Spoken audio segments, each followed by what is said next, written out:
সবাইকে স্বাগতম। আমরা এখানে বড় বড় বিষয়গুলোকে সহজ করে তুলে ধরি, আর আজ আমরা জানব বিশাল সম্ভাবনার এক নতুন বাজার সম্পর্কে। চলুন আজ বাংলাদেশ আর ব্রাজিলের মধ্যকার বাণিজ্য সম্পর্কের দিকে একটু নজর দেয়া যাক। স্ক্রিনে যেমনটা দেখা যাচ্ছে, গত অর্থ বছরে বাংলাদেশ ব্রাজিলের রপ্তানি করেছে প্রায় $147 মিলিয়ন পণ্য, আর উল্টো দিকে ব্রাজিল থেকে আমদানি করেছে প্রায় $2.6 বিলিয়ন পণ্য। মানে বিশাল একটা ব্যবধান, কিন্তু এই ব্যবধানের মধ্যেই কিন্তু লুকিয়ে আছে এক বিরাট সম্ভাবনা। তো আজ আমরা কি দেখব? প্রথমে আমরা এই ভারসাম্যহীন বাণিজ্য সম্পর্কটা বোঝার চেষ্টা করব। এরপর দেখব ব্রাজিলের বাজারটা আসলে কতটা সম্ভাবনাময়। তারপর জানব বাংলাদেশের কোন কোন পণ্যের চাহিদা সবচেয়ে বেশি, ব্রাজিলের নিয়মকানুন কেমন, আর এই পুরো প্রক্রিয়ায় কারা সাহায্য করতে পারে। আচ্ছা, তাহলে চলুন এই সম্পর্কটা একটু তলিয়ে দেখা যাক। ব্যাপারটা হলো, এই বাণিজ্য সম্পর্কটা কিন্তু এখন অনেকটাই একতরফা। এই ভারসাম্যহীনতার কারণটা কিন্তু বেশ পরিষ্কার যদি আমরা দেখি কোন দেশ কী পণ্য পাঠাচ্ছে।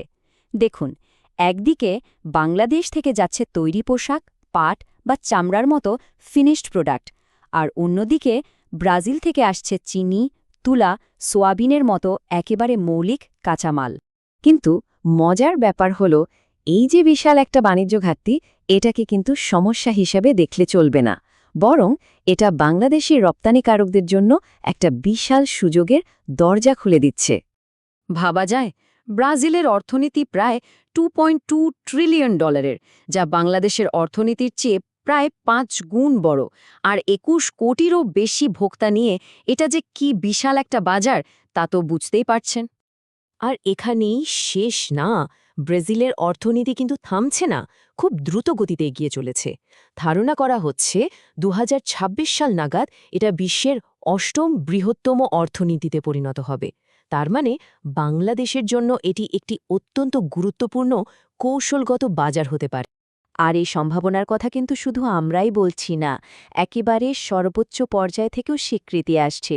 বাংলাদেশে নিযুক্ত ব্রাজিলের রাষ্ট্রতত্ত্ব বলেই দিয়েছেন যে বাংলাদেশ দক্ষিণ এশিয়ার এক নতুন অর্থনৈতিক শক্তি। এর থেকেই বোঝা যায় দুই দেশের মধ্যে সম্পর্কটা আরও গভীর করার ইচ্ছেটা কতটা জোরালো। তো প্রশ্ন হল, এই বিশাল বাজারে বাংলাদেশের ব্যবসাগুলোর জন্য আসল সুযোগটা কোথায়? কোন কোন খাতে নজর দেওয়া উচিত? সবচেয়ে বড় সুযোগটা লুকিয়ে আছে তৈরি পোশাক বা আরএমজি খাতে। ব্রাজিল প্রতি বছর প্রায় $5.9 বিলিয়ন পোশাক আমদানি করে। বিশাল একটা বাজার, তাই না? কিন্তু এখানে সবচেয়ে অবাক করার মতো বিষয় কি জানেন? বিশ্বের দ্বিতীয় বৃহত্তম পোশাক উৎপাদনকারী দেশ হয়েও বাংলাদেশ ব্রাজিলের বাজারে মাত্র 3% জায়গা ধরে রেখেছে। মানে বাকি 97%ই কিন্তু অন্যদের দখলে। ভাবুন একবার, কি বিশাল একটা সুযোগ অপেক্ষা করছে। শুধু পোশাকই নয়, আরও বেশ কিছু খাতে কিন্তু দারুণ সম্ভাবনা রয়েছে, যেমন পাটের তৈরি পরিবেশ বান্ধব পণ্য, চামড়াজাত জিনিস ও জুতো, এমনকি দীর্ঘমেয়াদে আমাদের ফার্মাসিউটিক্যালস খাতও ব্রাজিলের বাজারে বড় জায়গা করে নিতে পারে। বেশ, বাজার তো বিশাল, সুযোগও অনেক, কিন্তু যে কোনো খেলায় নামার আগে তো তার নিয়মকানুন জানতে হয়, তাই না?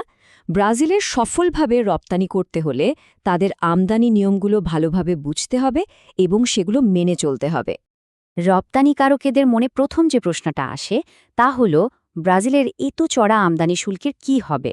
বিশেষ করে পোশাকের ওপর 25 থেকে 35% পর্যন্ত শুল্ক আছে, আর দুই দেশের মধ্যে তো এখনও কোনো মুক্ত বাণিজ্য চুক্তি নেই।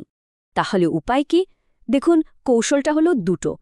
এক, বাংলাদেশের কম উৎপাদন খরচের সুবিধাটা কাজে লাগানো, যাতে শুল্ক দিয়েও দামটা কম্পিটিটিভ থাকে। আর দুই, ভবিষ্যতের জন্য একটা অগ্রাধিকারমূলক বাণিজ্য চুক্তির পক্ষে সরকারি ও বেসরকারি পর্যায়ে চাপ সৃষ্টি করা। আর কাস্টমস প্রক্রিয়াটা মসৃণ করতে চাইলে এই ডকুমেন্টেশনের চেকলিস্টটা কিন্তু একদম মুখস্থ করে ফেলতে হবে। কমার্শিয়াল ইনভয়েস থেকে শুরু করে সার্টিফিকেট অফ অরিজিন, প্রত্যেকটা কাগজ হতে হবে নিখুঁত এবং একটার সাথে আরেকটার তথ্যে যেন কোনো গরমিল না থাকে। এখানে সামান্য ভুলচুকের কোনো সুযোগ নেই। ব্রাজিলের সাথে ব্যবসা করতে গেলে একটা শব্দ বারবার শুনবেন, সিসকোম্যাক্স। এটা আসলে কি? সহজ কথায়, এটা হলো ব্রাজিলের কাস্টমসের অনলাইন সিস্টেম।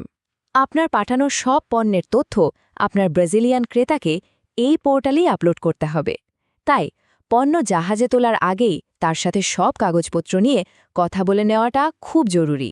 এখন মনে হতে পারে, এত নিয়মকানুন, এত বড় বাজার একা সামলানো কি সম্ভব? সুখবর হলো, এই পথে একা হাঁটার কোনো দরকারই নেই।